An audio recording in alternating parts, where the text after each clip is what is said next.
बिस्मिल्लाहिर्रहमानिर्रहीम। अस्सलाम वालेकुम डियर स्टूडेंट्स। जी, दो स्टूडेंट क्लास में मौजूद हैं, तो इंशाल्लाह ताला हम इस क्लास को मज़ीद कम करेंगे और इंशाल्लाह ताला जो स्टूडेंट क्लास लेंगे वही पढ़ेंगे। अच्छा जी, casting.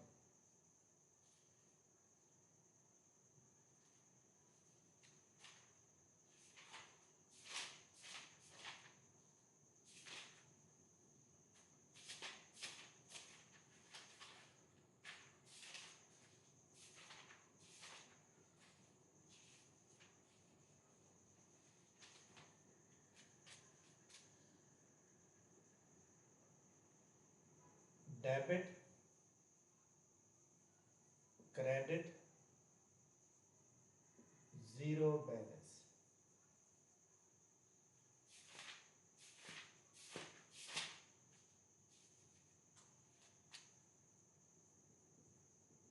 Trial balance.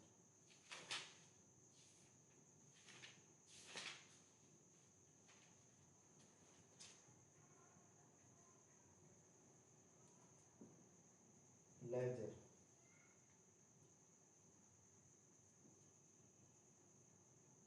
King of all books.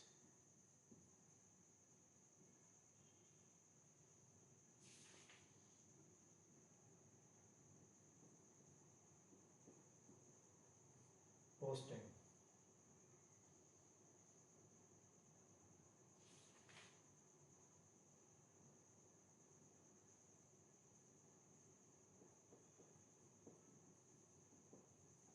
Folding.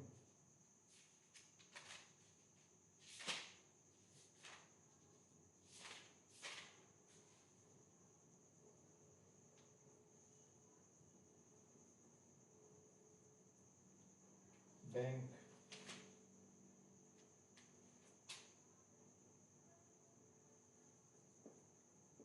Current account. PLS account.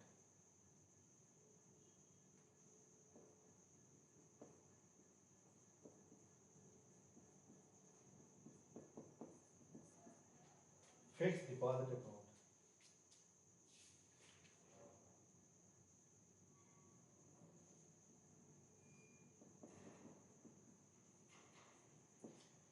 Pay in slip.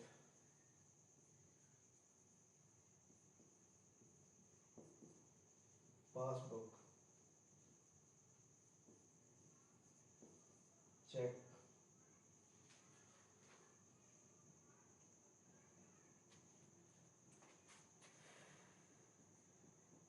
Dishonour check.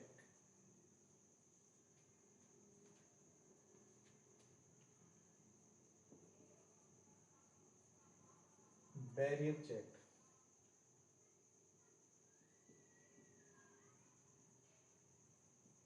Endorsement check.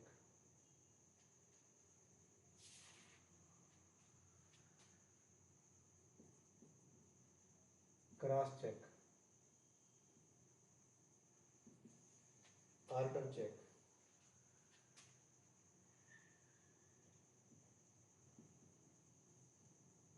Bank overdraft.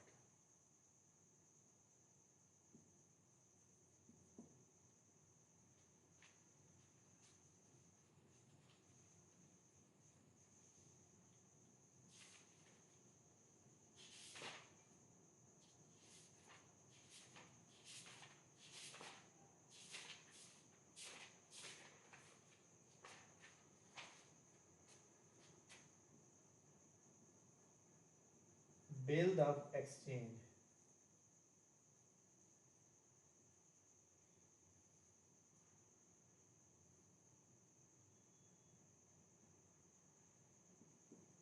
Parties in bill of exchange.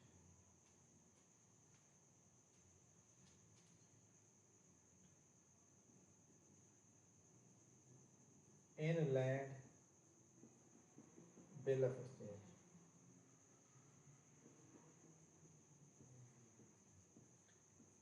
Foreign bill of exchange.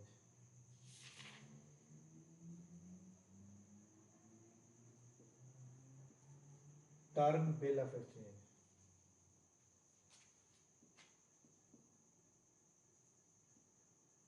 days of grace in bill of exchange,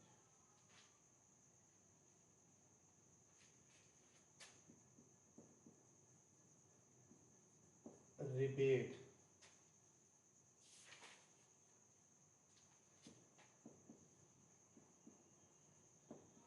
noting charges,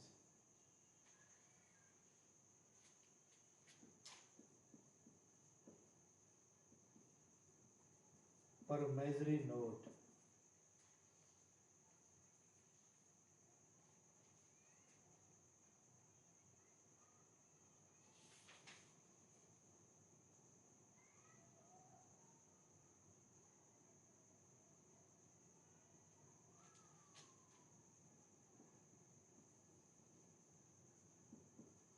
clean bill,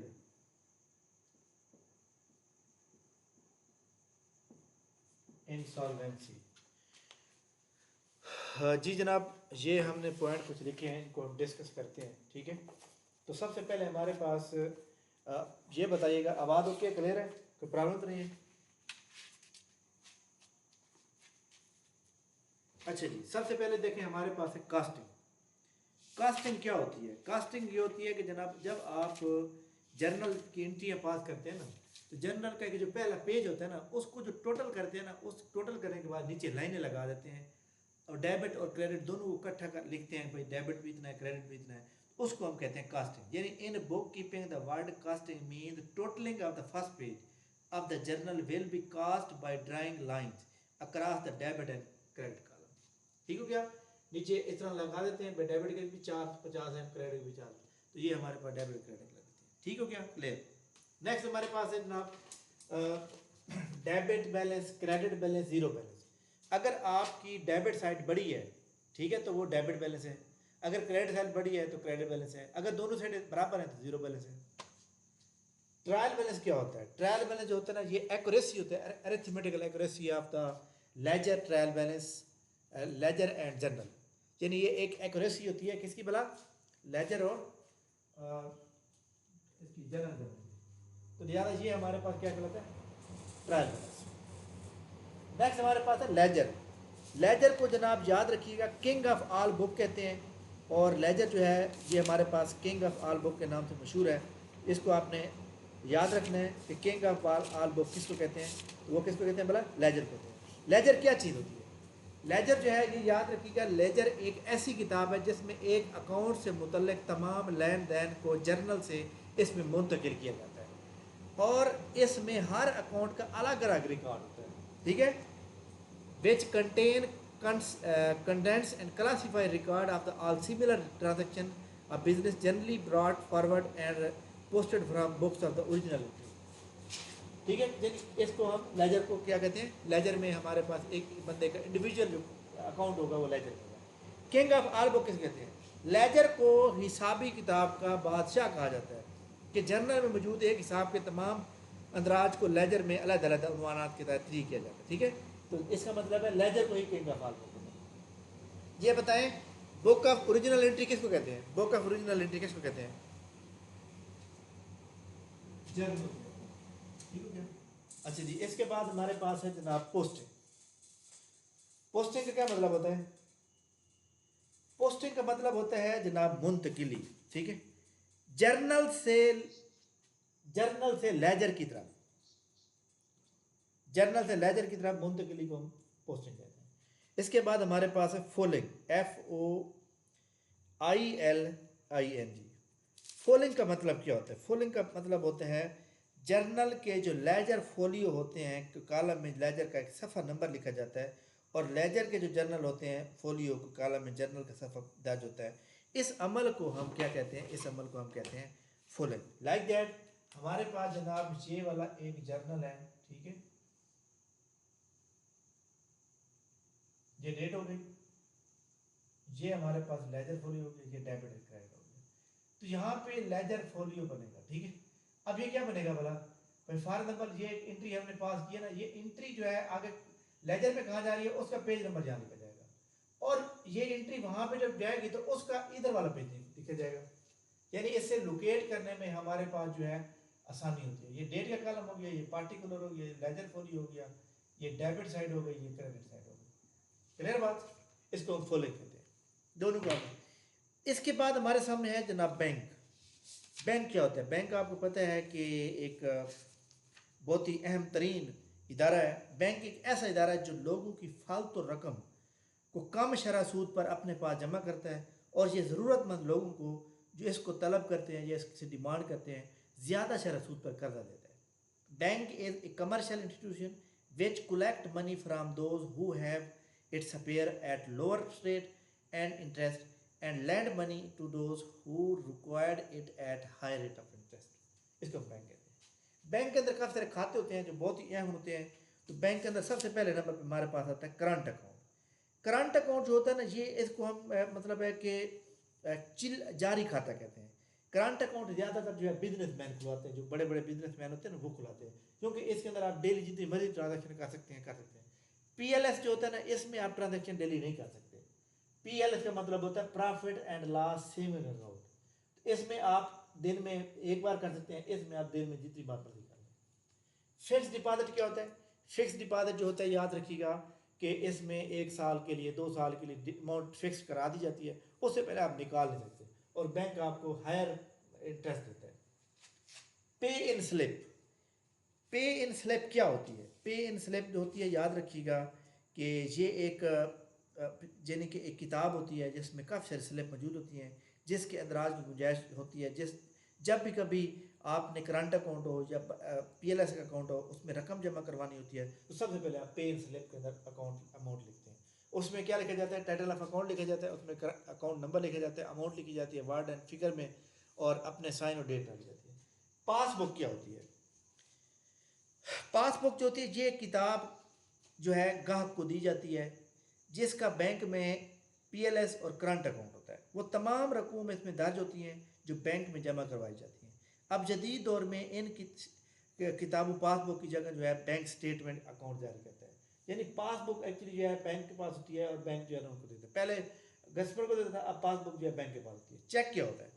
check आपको पता है कि एक जनाब तहरीरी हुक्मनामा होता है जो खातादार की तरफ से बैंक को जारी किया जाता है कि वो एक मखसूस रकम इसे या जिसको वो कहता है या तीसरे फरीक को जारी कर दे। तो ठीक हो गया। चेक जो होती है आपको पता है, उसमें एक बुक होती है, उसके अंदर चेक लगे होते हैं। 25 भी होते हैं, 10 भी होते हैं, 50 भी होते हैं, जितनी मर्जी करवा। डिसऑनर चेक क्या होता है? डिसऑनर का मतलब होता है ऐसा चेक जो मतलब है कैंसिल हो जाए। आपने चेक भेजा, चेक के अंदर जनाब बैंक अकाउंट के अंदर रकम कम है तो डिसऑनर हो गया। अकाउंट नंबर गलत है, डेट गलत है, साइन गलत है, डिसऑनर हो गया। ठीक है। नेक्स्ट है हमारे पास बैरियर चेक। बैरियर का मतलब होता है चेक के ऊपर जो एक मतलब है वो होती है ना एक लाइन 2, उसके ऊपर जनाब नाम लिखा जाता है। फॉर एग्जाम्पल उसके ऊपर लिख दिया सेल्फ। सेल्फ का मतलब है जिस बंदे के पास चेक उसी को दे दे। लेकिन अगर वहां पे लिख दे मोहम्मद अली, इसका मतलब है मोहम्मद अली के अलावा कोई नहीं कह रहा सकता। तो नाम जब मखसूस लिख दिया जाए तो उसको बैरियर चेक कहते हैं। अच्छा जी, इसके बाद हमारे पास एक है इंडोर्समेंट। इंडोर्समेंट चेक क्या होती है? इंडोर्समेंट का मतलब होता है एक्चुअली चेक की जो है तस्दीक करना। जब चेक की तस्दीक से मुराद किसी शख्स के नाम चेक की के पुश्त या चेहरे पर अंदराज करना हो, इसे अपने दस्तखत साबित करता है और चेक के हकूक मलकियत उसको करता है। यानी एक बंदे के नाम चेक को मुंतकिल कर देना। ठीक है। नेक्स्ट है क्रॉस चेक। क्रॉस चेक जब भी आएगा ना तो इसके अंदर 2 मुतवाजी लाइनें खींची जाएंगी जनाब। इस तरह चेक होता है ना, ऐसे चेक होता है ना हमारे पास, तो उसके जो कार्नर होगा ना यहाँ पे ऐसा दो तिरछी लाइनें लगा दी जाती है। ठीक है। तो ये एक क्रॉस चेक बन जाएगा। अब क्या होगा? क्रॉस चेक होगा तो वो कैश नहीं होता। क्रॉस चेक उसी बंदे का यहाँ नाम लिखा जाएगा, उसके अकाउंट में जमा होगा, वो बैंक जाकर उसको जो है मतलब है कि अमाउंट को क्लियर करवा के उसके अकाउंट में पैसे आएंगे। ठीक है। 1-2 दिन का प्रोसेस होता है। इसके बाद है ऑर्डर चेक। ऑर्डर चेक जो होता है, याद रखिएगा कि ये हमारे पास जो है बैंक एक स्पेशल ऑर्डर देता है कि ऐसा चेक जो एक ख़ास शख्स को मतलब है कि उसके हुक्म पर अदायगी की जाए, इस चेक के वसूल कुनंदा के नाम के बाद या जुमला जो है ऑर्डर लिखा जाता है। ठीक है। तो इस चेक को हुक्मी चेक भी कहते हैं, ऑर्डर चेक भी कहते हैं। तो खैर ये मुख्तलिफ बैंक जब वो होते हैं ना, फॉर एग्जाम्पल गवर्नमेंट देती है किसी को एज ए डोनेट करती है तो गवर्नमेंट दे देती है। इसके बाद है बैंक ओवरड्राफ्ट। बैंक ओवरड्राफ्ट जो है कस्टमर के लिए जो है एक लायबिलिटी होती है, क्योंकि जनाब बैंक ओवरड्राफ्ट जो होते हैं ना कि लायबिलिटी होती है। फॉर एग्जाम्पल आपके अकाउंट के अंदर जो है 50,000 पड़े हुए हैं और आपने चेक लिख दिया है 55,000 का या 51,000 का, 1,000 कम है, तो बैंक आपको 5,000 या 1,000 उधार दे देगा और बैंक आपसे इंटरेस्ट लेगा। तो जो आपसे इंटरेस्ट वसूल करेगा वो बैंक ओवरड्राफ्ट है, क्योंकि आप कस्टमर हैं उनके और बड़े ट्रस्टेबल हैं तो आपके ऊपर ट्रस्ट करके आपको दे रहे हैं, तो ये लायबिलिटी होती है। Bill of exchange, bill of exchange क्या होता है जनाब? बिल ऑफ एक्सचेंज जो है ये एक मतलब आर्डर होता है, हुक्मी आर्डर होता है। ये जब भी आपको पता है कि बिजनेस की काफ़ी सारी डीलिंग ऐसी होती हैं, और याद रखिएगा ये एक अनकंडीशनल आर्डर होता है। ये एक बहुत अहम सवाल है, ये कौन सा आर्डर होता है? अनकंडीशनल, यानी इसके ऊपर कोई कंडीशन नहीं होती।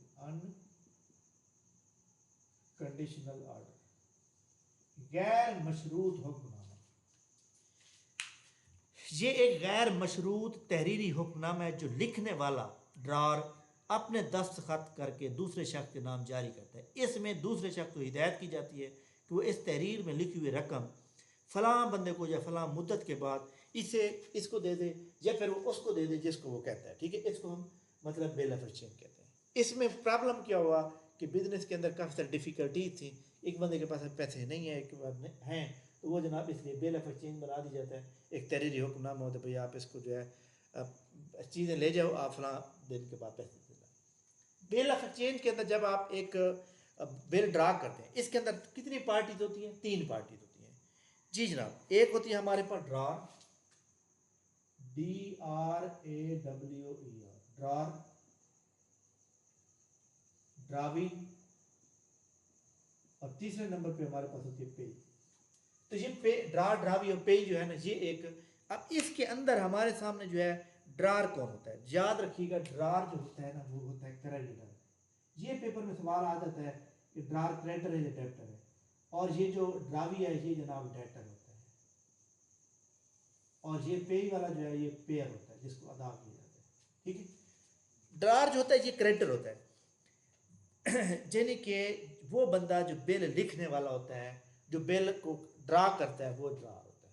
जिसके नाम लिखा जाता है, जिसको डेबिट किया जाता है, वो ड्रावी होता है। पेमेंट किसको करनी है? 3 माह बाद पे को करनी है। बिल ऑफ एक्सचेंज की मुद्दत कितनी होती है? 90 दिन। ठीक है, तो ये आपने याद रखना है। क्लियर होगी बात? इसके बाद है जनाब इनलैंड बिल ऑफ। इनलैंड का मतलब है अपने मुल्क के अंदर, अपनी बाउंड्री के अंदर। फॉरेन बिल ऑफ एक्सचेंज का मतलब है अपने मुल्क से बाहर, गैर मुल्की। टर्म का मतलब होता है जनाब, जो टर्म बिल ऑफ एक्सचेंज होता है ना, ये एक मखसूस अरसे के बाद जो है, यानी इसके अंदर टर्म लगा दी जाती है, स्पेसिफिक पीरियड लगा दिया जाता है कि आप फलां दिन के तक आप इसको पे करें। ठीक है, आप में से जितने बंदे मौजूद हैं ये बताइए डेज ऑफ ग्रेस कितने दिए जाते हैं बिल ऑफ एक्सचेंज में? डेज ऑफ ग्रेस कितने दिन दिए जाते हैं?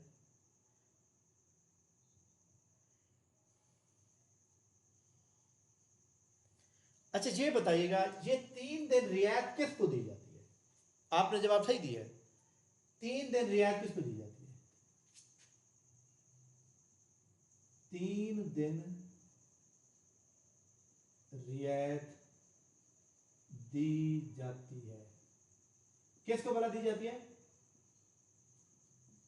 ड्रावी को। ठीक है, ड्रावी को। लेकिन अगर ड्रार एक्सेप्ट करेगा तो ठीक है, यार ड्रावी ने तो पैसे देने हैं ना, तो रियायत इसी को मिलेगी ना। नेक्स्ट हमारे पास है जनाब रिबेट। क्या होता है? रिबेट का मतलब होता है उर्दू में छूट। क्या कहते हैं? छूट।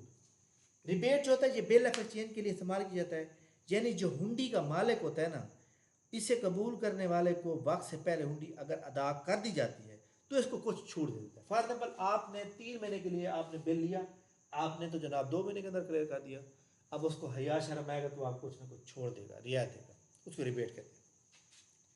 इसके बाद जनाब है नोटिंग चार्जेस। मैंने लिखा है नोटिंग चार्जेस क्या होता है? नोटिंग चार्जेस होता है वो अखराजात जो नोटरी पब्लिक को बिल मुस्तरद होने पर बिल के नोट के बदले अदा करने पड़ते हैं। फॉर एग्जाम्पल आपने 3 महीने के बाद बिल देना था, लेकिन आपने नहीं दिया, आपने कहा जी मैं तो क्यों दूँ, चल दफो, जब बाकी सारे बंदे पैसे खा गए तो मैं क्यों दूँ, जाओ पर्चा करा लो, जाओ क्या करो पर्चा करा लो। अब यहाँ पे आपको जो है ना कानूनी चार्जों का सामना करना पड़ेगा। जो वकील होगा उसको हम कहते हैं नोटरी पब्लिक, नोटरी पब्लिक। अब जनाब वो अदालत में जाएंगे, वहां पे केस होगा। अब केस के दौरान आप हार जाएंगे, आपको देने पड़ेंगे। उसके बाद जो नोटरी पब्लिक के चार्जेस होंगे वो भी आप देंगे। कौन देगा? ड्रावी देगा। ठीक है जी जनाब, समझ आ गई नहीं है एनीवन? इसके बाद जनाब हमारे सामने है प्रोमिसरी नोट। क्या चीज़ है? Promissory note. प्रोमिसरी नोट जो होता है, ये याद रखिएगा, ये भी एक गैर मशरूत तहरीरी हुक्मनामा होता है, जैसे बेल ऑफ एक्सचेंज है। ये एक शख्स दूसरे शख्स के नाम जारी करता है। इसमें दूसरे शख्स को हिदायत की जाती है कि इस तहरीर में लिखी हुई रकम जब वो मांगे या मुकर्रर मुद्दत के बाद जिसको वो कह दे उसको अदा कर दे। ठीक है, एक बात बताइएगा कि इन दोनों में क्या फ़र्क होता है? नोटरी बेल ऑफ एक्सचेंज में और प्रोमिसरी नोट में कितना फ़र्क होता है?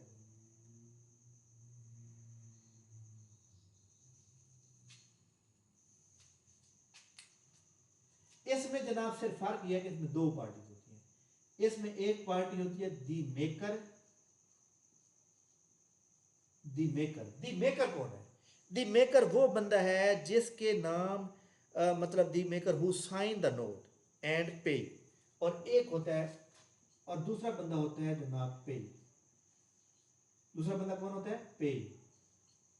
याद रखिएगा, एक मेकर होता है, दूसरा क्या होता है? पे ही होता है। तो जनाब इन दोनों में फ़र्क ये है कि इन दोनों में फ़र्क क्या है?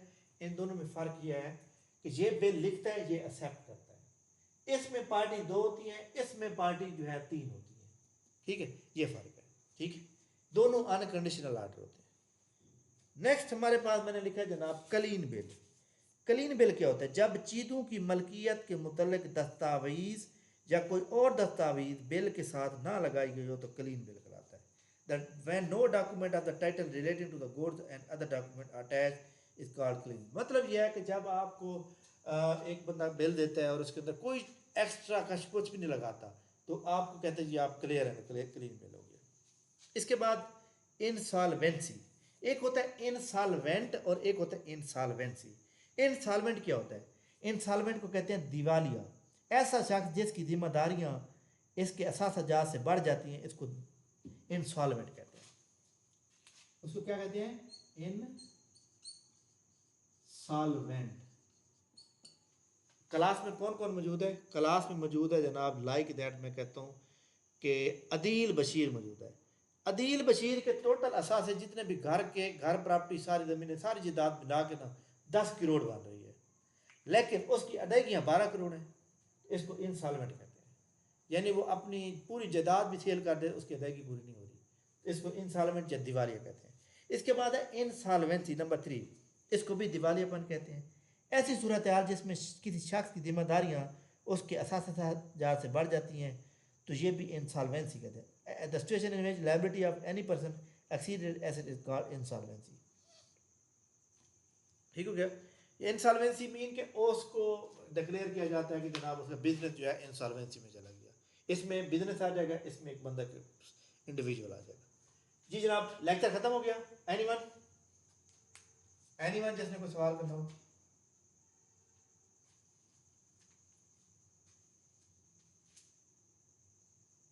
जी जनाब बताइएगा।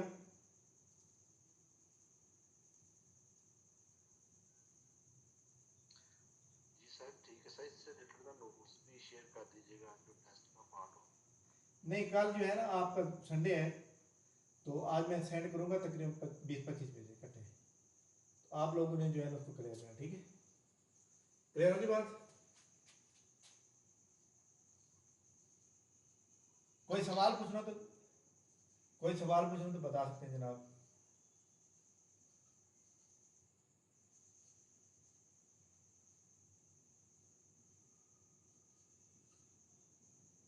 जी जनाब, एनी क्वेश्चन? अच्छा सर, कॉस्ट काउंटिंग के कोई है क्वेश्चन अगर बता दें तो। सेंड कर दें, अगले लेक्चर के अंदर ना सबसे पहले समझा दूंगा। लेकिन आपको ये पता होना चाहिए कि जैसे अकाउंटिंग के 10 लेक्चर हमने पढ़ने हैं उसके अंदर हम सारे सवाल करेंगे। ठीक है, ठीक सर, मैं सुबह भेज दूँगा। हाँ ठीक है, उसमें भेज दें ताकि हम उसमें ऐड कर लेंगे।